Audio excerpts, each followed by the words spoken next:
Bom dia, a gente vai estar introdução às apresentações e a primeira turma a apresentar vai ser o sexto ano e eles vão apresentar sobre Manaus, a origem. Bom dia, meu nome é Francisco Ayrton e essa aqui é a minha dupla Beatriz e hoje a gente vai apresentar sobre os primeiros povoados de Manaus, que naquele tempo era São José da Barra do Rio. Aqui nessa imagem datada de 1669 mostra algumas casas que existiam aqui, como podem ver. E eu vou explicar um pouco a história depois desses primeiros povoados. Durante mais de 1000 anos, os moradores da margem esquerda do Rio Negro, próximos à sua foz, reverenciaram como sagrado aquele pedaço de chão, que começava no terreno alto à beira de rio e se prolongava até o Garapé de São Vicente. Lá, sucessivas gerações de indígenas enterraram seus mortos dentro de iguaçados, um pote feito de barro cheiroso com boca larga e bojo grande.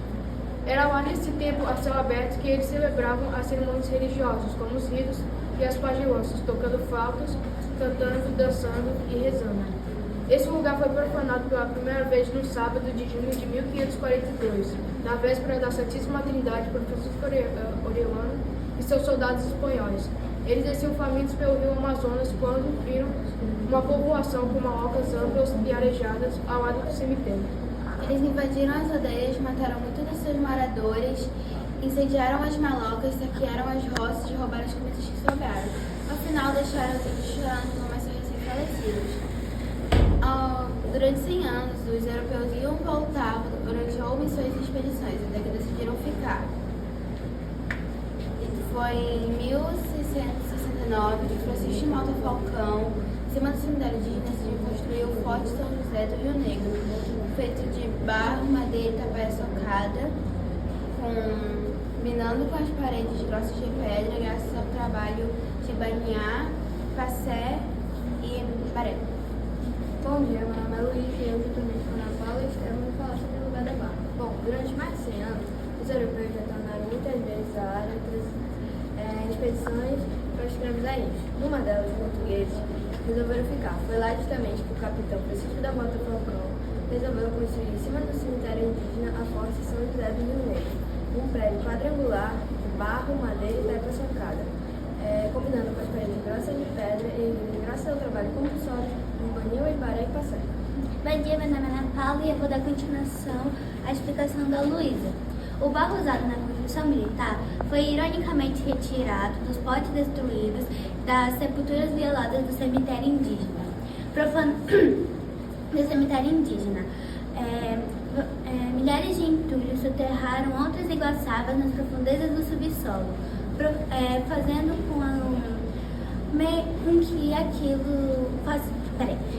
com que os índios, os mestiços e seus descendentes não se lembrassem de nada daquele lugar sagrado.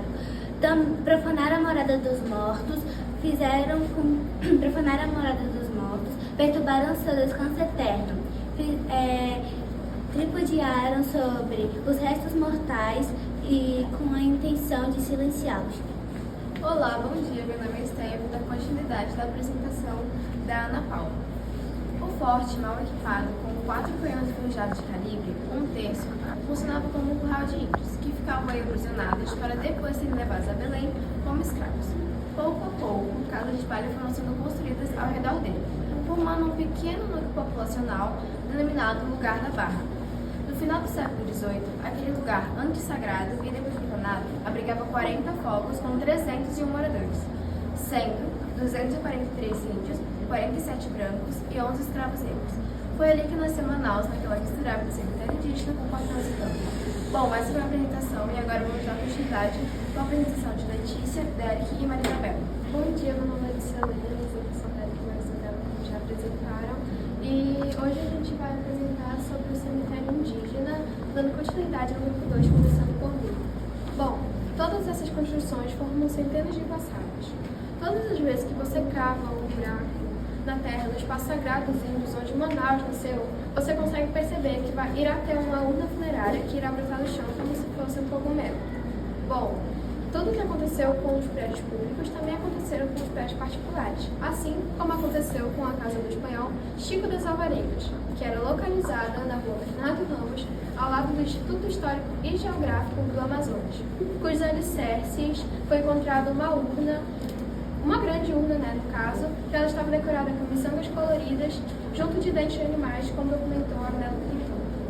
Bom, hoje não existe qualquer vestígio sobre fontes de São José do Rio Negro, cuja sua edificação foi de 3 séculos, nem sequer uma pedra para testemunhar a sua existência.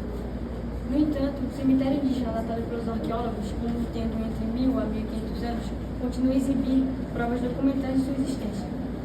Em maio do ano de 2003, restos mortais indígenas foram encontrados, se manifestando cada vez mais a sua presença, mas desta vez não foram destruídos, mas levados ao laboratório do Museu Amazônico, onde passaram por um processo de restauração e conservação. No final do período colonial, e mesmo após que julgar com sua categoria de vila em 1852 com a denominação de Manaus, o núcleo populacional fundado pelos portugueses permanecia uma aldeia rural, cortada por igarapés e imprensada entre o igarapé de São Raimundo e Espírito Santo, que só eram ultrapassados através de algumas trilhas que ligavam as roças existentes em seus arredores, copiando mal os padrões indígenas.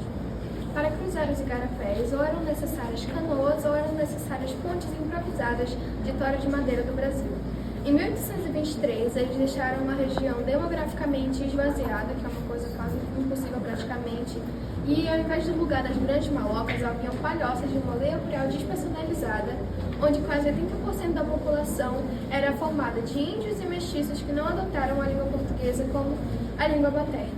Bom, com Portugal perdendo seu controle político e a independência do Pará vindo à tona, a qualidade de vida começou em muito a se degradar, e nisso não houve nem sequer ruínas que testemunhassem aquele processo. Apenas um forte, que logo depois foi descoberto, que criaram um cemitério indígena por cima, como vocês conseguem ver por aqui. Quando Eduardo Ribeiro remodelou a Praça Dom Pedro II, antes do Largo do Quartel, e mandou nivelar as ruas que a contornavam, várias igaçabas, que são urnas funerárias, foram encontradas, levando à conclusão de que o núcleo principal do cemitério estava sobre a praça, onde hoje se encontra o Palácio Rio Branco e o grande edifício ao seu lado. Até em um aterro e desaterro, ao lado do Instituto Geográfico e Histórico do Amazonas, há aproximadamente 30 anos, no local onde morou um espanhol conhecido por Chico Alvarengas, que encontrou uma grande bela urna contendo abundância de miçangas coloridas e dentes de animais. Essa igaçaba, quer pelo seu tamanho, quer pelos objetos que encerrava, presume-se ter pertencido a um grande e importante pajé. Este texto é de Ângelo Bittencourt, da página 33 do livro da Fundação de Manaus. Fiquem com a próxima imagem. Bom dia, eu sou Miguel Vitor e vou falar sobre a igreja no lugar de Barra. No espaço de 20 anos, a população cresceu consideravelmente em relação aos tempos de fundação, graças ao trabalho de descimento realizado pelos missionários carmelitas.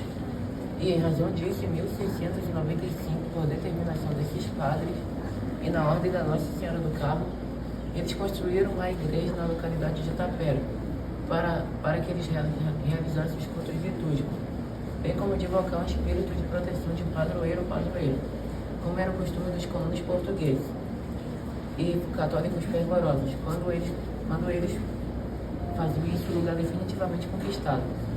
E logo eles construíram uma igreja de taipa bem simples. E lá tinha a Nossa Senhora da Conceição, que era protetora e guia espiritual deles. E também a religião deles era o catolicismo, no reino português. E também foi assinado pelo Papa Pio VI, em 8 de dezembro de 1854. Bom dia, meu nome é Monteiro. Essa fundação é uma época que começa de nome de barra, de origem popular, que é o fato de se localizar geograficamente uma barra, designada de uma paisagem em forma de praia, logo embocadura de um rio. E tanto por dizer vou para a barra, estou na barra, e tomou de domínio público evolui para o lugar da barra, se tornando o primeiro topônimo da cidade de Manaus. Bom dia, meu nome é Leandro, esse é o Lucas, e nós vamos apresentar sobre a Praça Dom Pedro II. A Praça Dom Pedro II se encontra dentro do perímetro delimitado como um sítio histórico, aqui na cidade de Manaus, no Amazonas. Uma das duas praças que se originaram da separação do antigo Largo do Pelourinho. Continua a ser chamada por este mesmo nome, ao menos até a década de 1850, porque era em área central que existia o Pelourinho. Com a construção do quartel de polícia de frente para este logradouro, entre as ruas Bernardo Ramos, Governador Vitório, Gabriel Salgado e a Avenida 7 de Setembro, foi denominada posteriormente Largo do Quartel. Entre os anos de 1878 e 1882, foi feito calçamento, instalação de bancos e foi feito também construído 2 muros em seu entorno. No ano de 1874, foi o presidente da província, Conrado Jacob, ordenou a transferência do coreto, que está presente no passeio público até esta praça, o que ocorreu somente em fevereiro do ano seguinte. Próximo dessa data também foi feito o calçamento de mármore importado de Lisboa. Ao seu redor foi construído imóveis de grande relevância histórica, como o quartel militar, que está um pouco mais para o lado, o hotel de cassino que tem aqui antigamente, ele é aqui hoje em dia. Também foi a Praça da Liberdade, a Praça Municipal, que foi uma grande sede do governo da província. Depois também teve a Prefeitura de Manaus, teve a Prefeitura Municipal, que foi a grande célula do museu da cidade de Cadeia Velha, que aqui temos a imagem do museu e aqui temos a imagem do museu por dentro. Agora vamos falar sobre o sítio arqueológico. O sítio arqueológico, localizado na hora de 7 de setembro pelo governador Vitório, Bernardo Ramos e Gabriel Salgado, em 2003 foi descoberto funerárias indígenas um sítio arqueológico, que em 2008 parte desse sítio arqueológico foi recuperado e construído um chafariz e um coreto. Ambos foram construídos em ferro fundido. E aqui terminamos a nossa apresentação sobre a origem de Manaus do 6º ano. Bom, eu peço que você dê um pouco de espaço aqui para poder apresentar o quadro negro. E aqui no quadro negro, a gente pode ver a planta da cidade de Manaus, que era como eles chamavam antes, nos meados de 1906. E aqui a gente tem outro mapa da cidade de Manaus, de um ano desconhecido. Agora a gente vai falar sobre a turma do 7º ano, que vai apresentar sobre Manaus, uma cidade urbana. Bom dia, me chamo Maria Eduarda e hoje eu e a Liga Fábio vamos apresentar sobre o Porto de Manaus.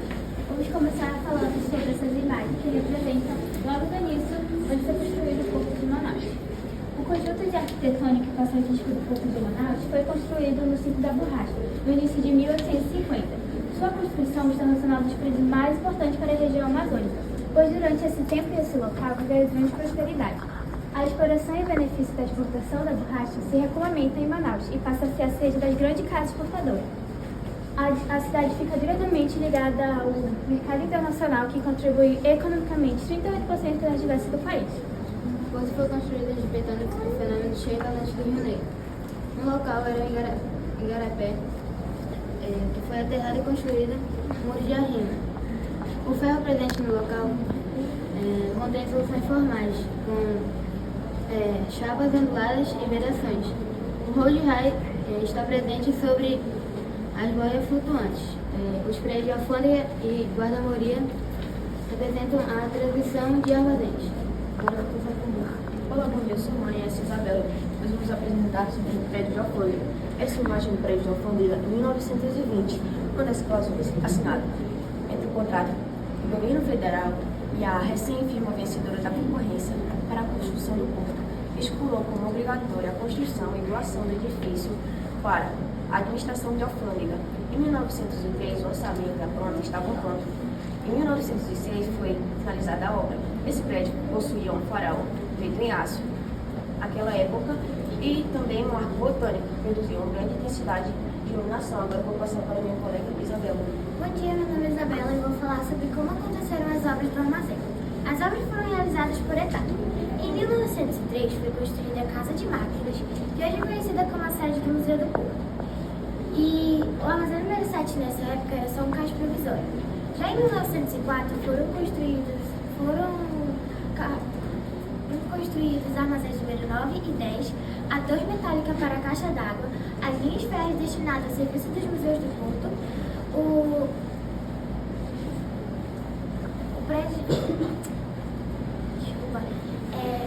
o armazém número 0 e a bote flutuante do Radivai.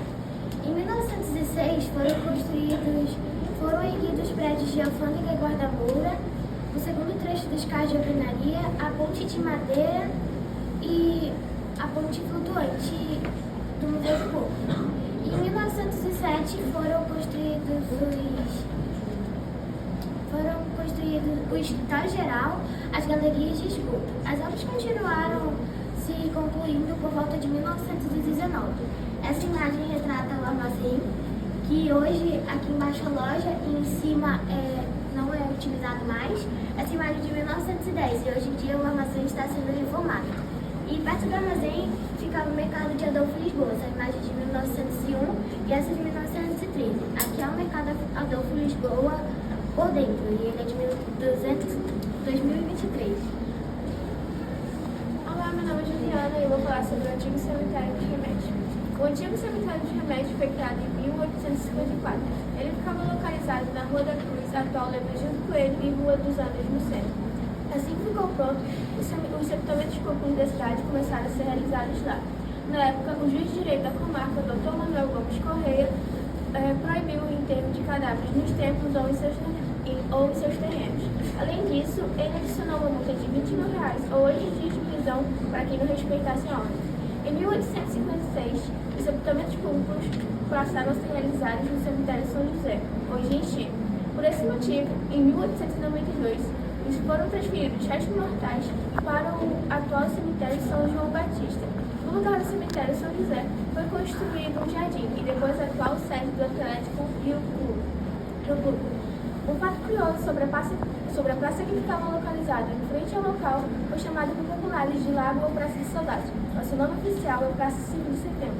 Essa aqui é uma imagem representando o antigo cemitério São José, em 1856. Olá, bom dia. Meu nome é Beatriz e hoje vou apresentar sobre o Atlético Rio Negro Clube. Aqui nós temos uma representação dele em 1947. Caso alguém tenha interesse, ele está aberto para o público hoje em dia. O Atlético Negro Clube tem a sua história intimamente ligada ao futebol. Foi fundado no dia 13 de novembro de 1913, na casa da família Nascimento, na rua Henrique Martins. Nasceu do sonho de um grupo de jovens que costumavam se reunir para jogar futebol. O idealizador do clube foi Shindle Showa, que na época possuía 16 anos. Shindle Showa retornou a Manaus para receber o título de presidente de honra do clube.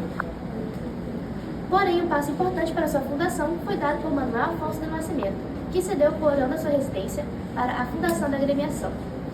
Edgar Lobão foi o primeiro presidente do clube, pois era o mais velho do grupo na época. Os pais de Manuel Afonso entregaram as taças de cristal Bacará de propriedade da família para brindar com vinho do Porto a criação do clube.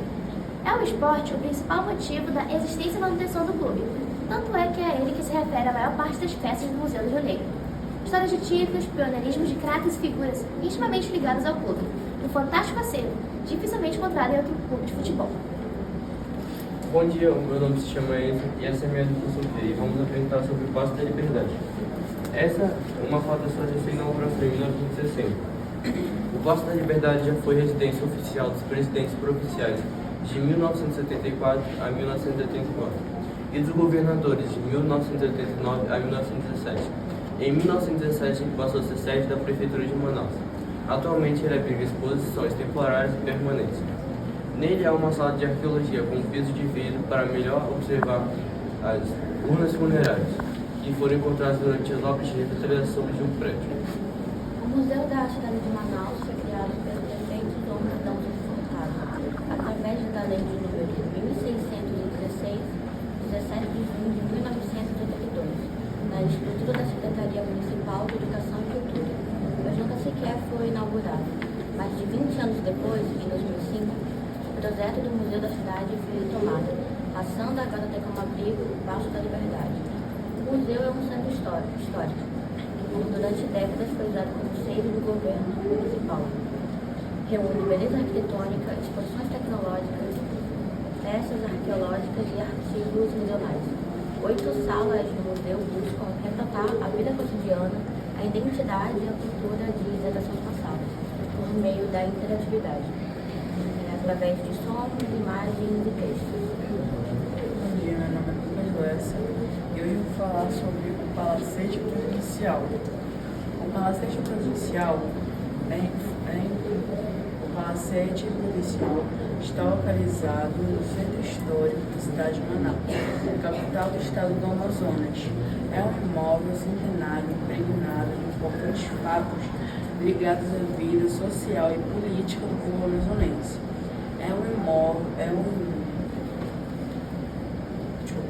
O Palacete Provincial está localizado no centro histórico da cidade de Manaus, capital do estado do Amazonas. É um imóvel centenário impregnado de importantes fatos ligados à vida social e política do povo amazonense. Inaugurado oficialmente em 1875, o prédio já serviu como base do governo, já serviu como rede do governo e residência para os presidentes da província do Amazonas até 1888. Já funcionou como quartel da Polícia Militar do Amazonas por mais de 100 anos e atualmente a Secretaria de Estado de Cultura do Amazonas está responsável pela utilização do espaço. Em 2005, o prédio passou por obras de restauro, sendo reaberto novamente em 2009, com um espaço voltado para a visitação pública e gratuita, recebendo visitantes interessados em conhecer os acervos e coleções de arte dos museus, e que também participam dos eventos culturais que acontecem no local. Na atualidade, o prédio já abriga um conjunto de 5 museus, sendo eles de diferentes linguagens: Museu de Arqueologia, Museu de Imagem e de Som, Museu de Numismática do Amazonas, Museu Tiradentes e a Pinacoteca do Estado do Amazonas. A denominação do nome Palacete Provincial vem do período provincial, onde os residentes do prédio eram os presidentes da província do Amazonas. Bom dia, meu nome é Antônio Felipe, essa é a minha Vitória, e hoje vamos falar sobre a Praça Eudoro Brau. A Praça Eudoro Brau, que já se tornou referência no centro de Manaus quando foi revitalizada em 2009. É a mais arborizada de todo o centro de Manaus. Contém também diversas espécies de vegetais, incluindo uma grande vilipuna, árvore de copo frondosa que esbranquiçada, que quando iluminada à noite domina a paisagem. Além de incluir diversas esculturas de ferro espalhadas por toda sua extensão, a praça tem como principal característica suas pequenas lagoas e chafarizes. Em alguns dias ela inicia o chamado Balé das Águas, onde jatos de águas iluminados dançam os mais variados estilos musicais. Ela também contém um belíssimo centenário coreto feito de ferro com detalhe em vidro. Em locais apenas da praça, ele serve de palco para concertos de música que ocorrem periodicamente. O Museu da Imagem e do Som impressiona pelo grande acervo de DVD e de filmes clássicos. Eles podem ser vistos de graça e disponíveis nas dependências do Palacete. Talvez a primeira salão do Palacete seja melhor, porque lá podemos observar a história por imagens. A forma em que o Palacete e a praça estavam era um sopro de esperança para os presos históricos. Também não podemos deixar de ver os fundos do Palacete, que era onde ficava preso criminosos na época em que era um quartel.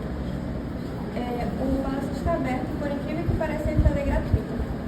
Se der uma caminhada de 2 minutos em direção à Avenida Eduardo Ribeiro, é revelada a Biblioteca Pública do Amazonas, que era a Biblioteca Pública do Amazonas, que é uma grande joia para a Bela Época. O hall do prédio impressiona por suas escadarias metálicas. E as salas de leitura são pequenas e aconchegantes, com vários elementos históricos. Bom, agora eu queria perguntar como é que vocês estão se sentindo diante das apresentações. Vocês estão gostando? Gostando, alguns muito baixos, mas tá bom. A voz tem que ser mais. Agora a gente vai dar continuidade com o 8º ano, que eles vão falar sobre a história do Centro Histórico de Manaus. A gente vai dar início à apresentação do 8º ano, falando um pouco da história da Igreja da Matriz. Aqui é uma representação dela em 1900. Bom, a Igreja da Matriz é a primeira capela da Ordem dos Carmelitas, que é uma das ordens religiosas mais antigas do mundo, que surgiu no final do século XI, na região de Monte Carmelo, que hoje em dia é o estado de Israel. No século XIII, devido à invasão de sarracenos, eles fugiram de lá rumo a países do Ocidente. E no século XVI, eles já estavam na Espanha e em Portugal. Chegaram aqui em 1700 1694, mas puderam continuar na região a partir de 1734. Não podiam exercer nenhuma função de missionários, sendo assim, eles foram proibidos de atuar nas aldeias indígenas, podendo permanecer apenas como vigários nas paróquias. Em 1759, o Marquês de Pombal ele promoveu a expulsão dos jesuítas do Brasil. E em 1834, todas as ordens religiosas, incluindo os carmelitas, foram extintas do país. Bom dia. A Catedral da Nossa Senhora Imaculada Conceição é um dos templos católicos mais conhecidos de Manaus e ela está situada na região centro-histórica da cidade. De acordo com a Arquidiocese, ela foi erguida por missionários carmelitas em 1695, num simples entorno da fortaleza de São José do Rio Negro, como era conhecida Manaus, no início da sua fundação. A Amazonas ficou dividida, teve predominância de carmelitas, franciscanos, jesuítas e entre outros. Manaus ficou dividida em 3 áreas: São Vicente, Remédios e Espírito Santo, e sua economia era baseada no extrativismo mineral. Já em 1781, a igreja original foi demolida e construída uma nova pelo governador da época, Manuel Lobo de Almada. Agora vamos continuar com a apresentação do Teatro Amazonas. Bom dia, eu e minha dupla vamos apresentar sobre o Teatro Amazonas. O Teatro Amazonas está localizado no centro da capital amazonense, em Manaus, e é o ícone do auge do ciclone borracha. Ele é um dos mais importantes para o país e do mundo e, é claro, um cartão postal de Manaus. E também ele foi construído em estilo renascentista no ano de 1896 e também tem o espaço para capacidade para 700 pessoas e 3 níveis de camarote. Bom dia, hoje eu vou falar sobre a cúpula. Bom, a cúpula foi concebida pela Casa de Caucho Freire de Paris em 1895. Tem estrutura de aço e cerâmica policromada. As telhas vidradas e esmaltadas vieram da Alsácia, região entre a Alemanha e a França. Em forma de escamas de peixes, receberam as cores verde, amarelo, vermelho e azul, representando os pássaros e o colorido da floresta. Por não fazer parte do projeto original e destoar da arquitetura do prédio, recebeu muitas críticas da imprensa à época. E hoje em dia, é parte indissociável da obra, permanecendo acesa sempre que acontece alguma atividade artística no teatro. O Teatro Amazonas é um símbolo da prosperidade brasileira, que até hoje atrai visitantes do mundo inteiro e é uma joia encravada no Amazonas. Bom dia, eu vou falar sobre o Largo São Sebastião. Localizado no centro histórico de Manaus, o Largo São Sebastião é um dos principais pontos turísticos da capital amazonense. Vários museus e casarões antigos são as principais atrações do local. No local da igreja de São Sebastião fica o Teatro Amazonas, o cartão postal da cidade, junto com a cidade de São Sebastião. No meio da praça da São Sebastião tem o famoso monumento da abertura dos portos. Agora o John vai continuar com a apresentação. Bom dia. O Largo São Sebastião também há vários eventos culturais promovidos pelo Estado, como festas canaviais, shows de música e dança e espetáculos natalinos. E lá há uma galeria histórica que fica na localidade. E essa é a nossa participação. Olá, bom dia. Hoje eu e minha dupla vamos falar um pouco sobre o Garapé do Espírito Santo, que futuramente viria se tornar a Avenida Eduardo Ribeiro. O Garapé foi alterado para viabilizar a construção da principal avenida do centro da cidade de Manaus, a Avenida Eduardo Ribeiro.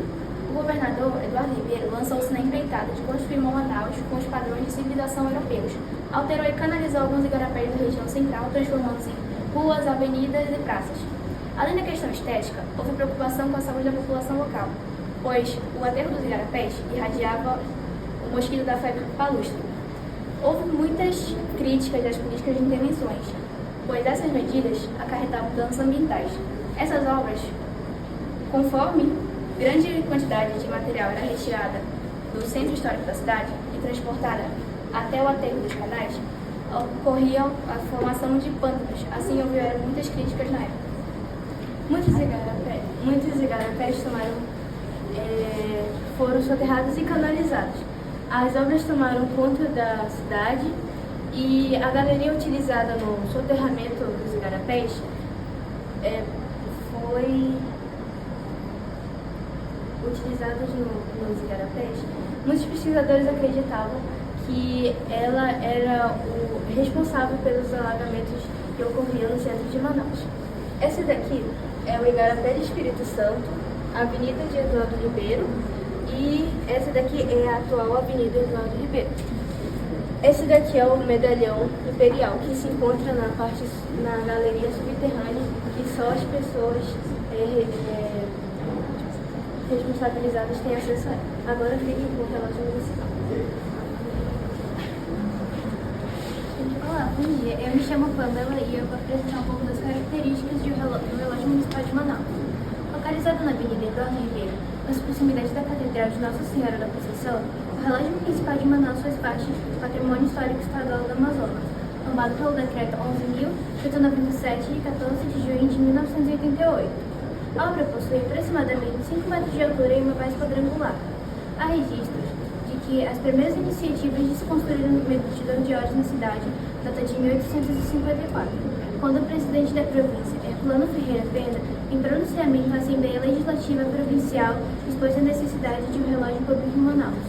No entanto, somente em 1926 foram realmente dados os primeiros passos para sua edificação, quando o prefeito Araújo Lima, em mensagem anual à Intendência Municipal, falou sobre a aquisição de um magnífico cronômetro alemão, no qual deveria ser instalado em local público. Agora fica com a próxima apresentação sobre a Praça 5 de Setembro. Olá, boa tarde, meu nome é Maria Eduarda. Eu vou falar sobre a Praça 5 de Setembro e também conhecida como Praça da Saudade. Então, o surgimento dessa praça data possivelmente na década de 1860 do século XIX. A exemplo de muitos outros daquela época, era apenas o descampado. Recebeu a nomenclatura popular Praça da Saudade por ter sido construída em frente ao cemitério São José, hoje Chico. O vereador Antônio David Vasconcelos Canavarro, em sessão do dia 31 de julho de 1867, propôs oficializar essa denominação, porém não há qualquer registro de sua aprovação. A denominação Praça 5 de Setembro foi então oficializada em 1937, por meio da Lei Municipal 223, de 6 de setembro. No outro ano, essa praça foi remodelada e seu traçado original modificado.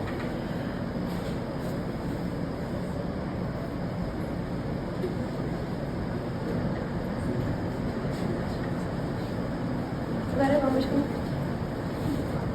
Aqui é a praça lá pela década de 1860 do século XIX, onde ela possui um formato retangular e fazia um passeio circular em meio à província, no meio da província. E aqui é nos dias atuais, onde botaram brinquedos e botaram estátua, figura da província e também barragem, uma dessas coisas. Essa foi a apresentação.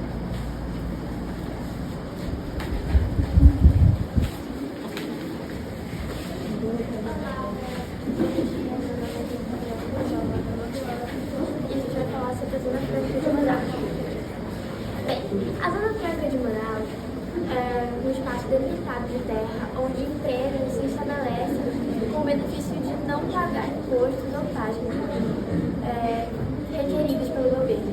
Bem, com isso, várias empresas são atraídas, tanto nacionais quanto estrangeiras, aumentando a industrialização brasileira. Apesar do nome,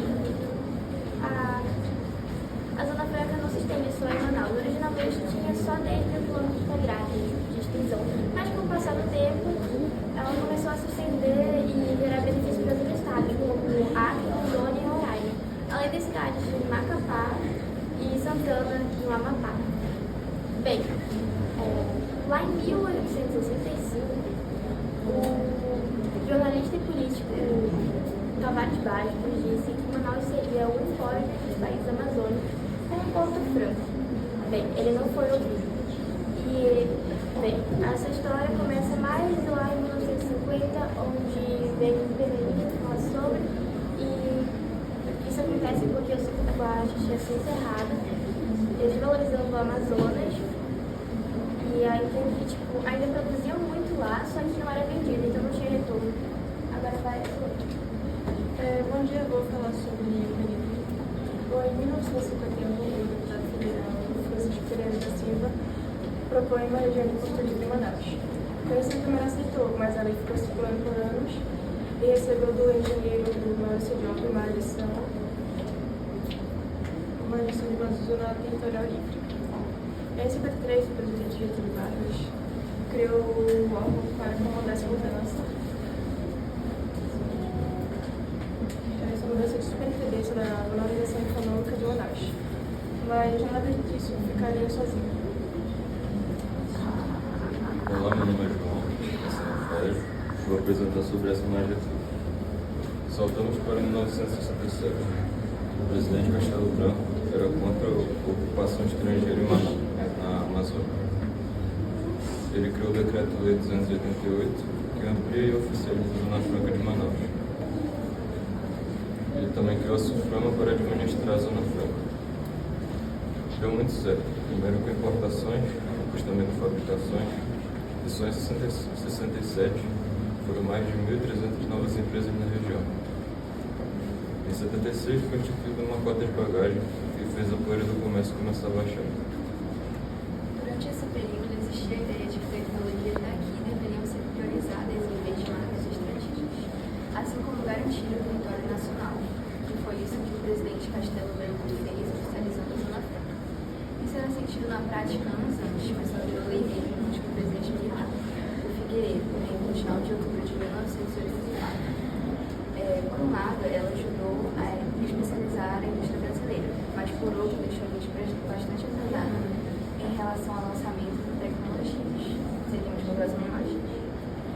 Bom dia, meu nome é Luiz e eu e a Andressa vamos falar sobre o comércio da Zona Franca, que, como vocês podem ver nessa imagem, mostra alguns dos produtos que eram comercializados. O comércio, junto com a agricultura e junto à indústria, são um dos elementos que ajudaram a Zona Franca no desenvolvimento. Em seus primeiros anos, a Zona Franca se tornou um centro de importação comercial que teve alguns problemas no começo, na década de 70, pois o governo federal não permitia a saída de brasileiros para o exterior, por causa da crise do petróleo.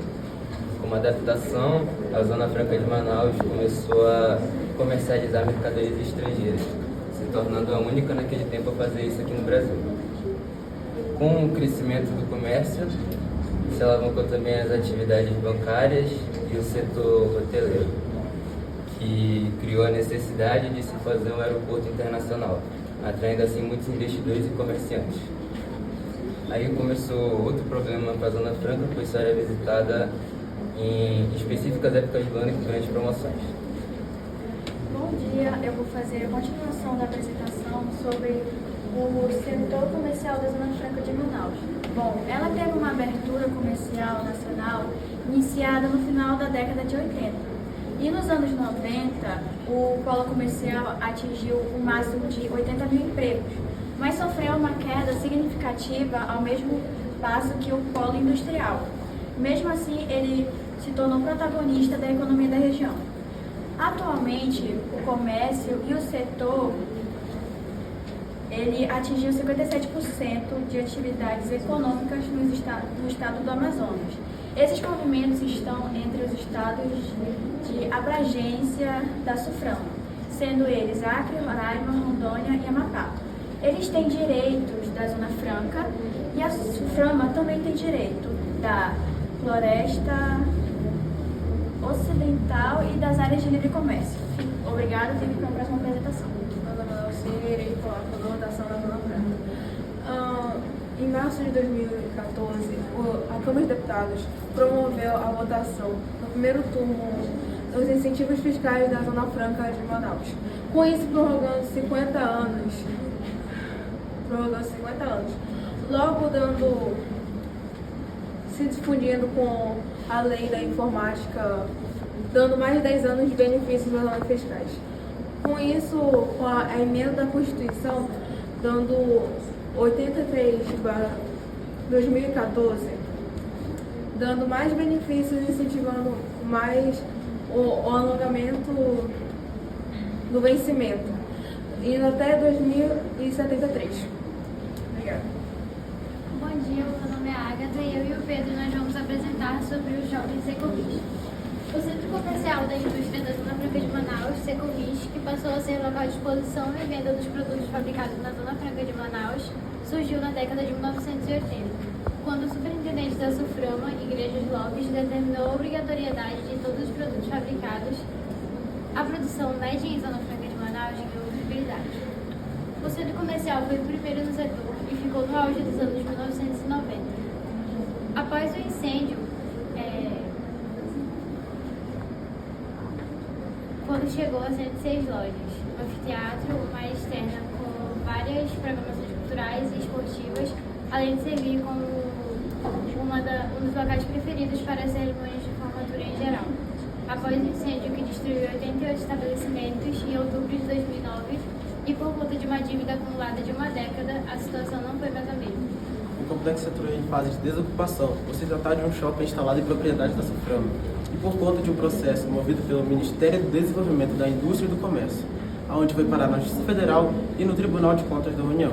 Nos últimos anos, o ambiente não foi mais o mesmo. As lojas passaram a funcionar em números reduzidos e, apesar do litígio, comerciantes como Aldenise Duarte tentam achar uma solução para o impasse. Foi um dos primeiros shoppings de Manaus, que, nos auges dos anos de 1990, contava com 106 lojas. Agora segue em frente com apenas 36 lojas. Bom, aqui a gente pode ver alguns produtos produzidos na Zona Franca de Manaus, né? E se vocês quiserem, você pode até bater foto, olhar, lá. E aqui no outro lado, tem alguns produtos manufatureiros, que são produzidos por indígenas e são considerados monumentos de Manaus. Bom, essa foi todas as apresentações que teve. Obrigado pela participação de vocês e até a próxima.